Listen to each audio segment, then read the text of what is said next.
Ito naman po, hindi lang sa view at cozy vibes panalo, pati panlasang Pinoy. Aba, kuhang-kuha din ito. On the go na ipapasilip sa atin ni Mama Maui ang dinarayong go-to Filipino food stop sa Tanay Rizal. Mau, ano na naman ba ang paandar mo sa amin dyan sa Wendell's Alfresco?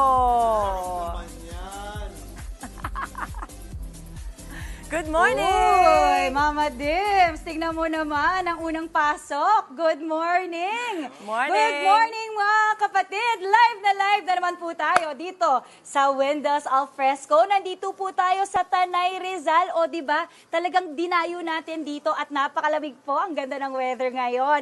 Okay, nakita nyo naman po, napakarami pong pagkain ang nakahain ngayon at talagang mainit-init, diba?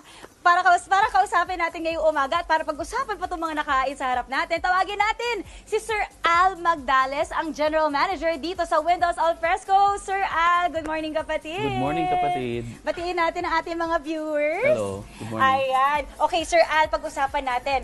Unang-una, itong umuusok sa harap natin na ako'y takam na takam na. Ito po yung tinatawag nating kansi. Okay, so ang kansi, sa pagkakaalam ko, this is an Ilonggo dish. Yes ma'am, Ilonggo dish po siya. Okay, isa po ba ito sa specialty nyo dito? Isa sa specialty and one of our best sellers. Wow, Yes. okay. So, maliban dito sa ating kansi, meron tayong Chicken inasal, Yes. baby back ribs, and yung grilled boneless bangus natin. Okay, kasi ang masarap dito, talaga nakikita mong ginigrill din Yes. habang ginagawa siya. Okay, pag-usapan natin yung kansi kasi ako talaga fan din ako ng mainit na sabaw, lalo na pag umaga. Pag At umaga. lalo na pag ganito kalamig yung weather, kita natin umuusok-usok siya, no? Yes, yung talagang after yung pores mo, buka na. So sabayan mo na ng skincare after, na joke lang. Okay, sir, pwede nating ipakita sa ating mga kapatid, i-transfer natin itong Sure. kansi sabaw natin. Sige ma'am, Ito po. I'll help you with that. Okay, ayan. Oh, ang laki! Oh, Yes. okay, anong part yan? Beef shank po. Beef shank? Ito ba yung may bone marrow? Yes ma'am, may Wow. bone marrow po nakasama. Wow! So, Kita ayan nyo po. naman. Okay. At saka ang daming laman yan. At saka Yes. ang kansi kasi, ang ginagamit yung pampaasim is Batuan. Batuan. Batuan fruit. batuan fruit na. Yun yung pampaasim. Kung tayo nasanay tayo sa traditional na sampalok, mga pampaasim, ito batuan. Yes. At Oo. iba talaga ang asim ng batuan. Oh, yes, ha? ma'am. Okay, sir, pag-usapan natin habang tinatransfer yung mainit-init na sabaw, kailan po nag-open?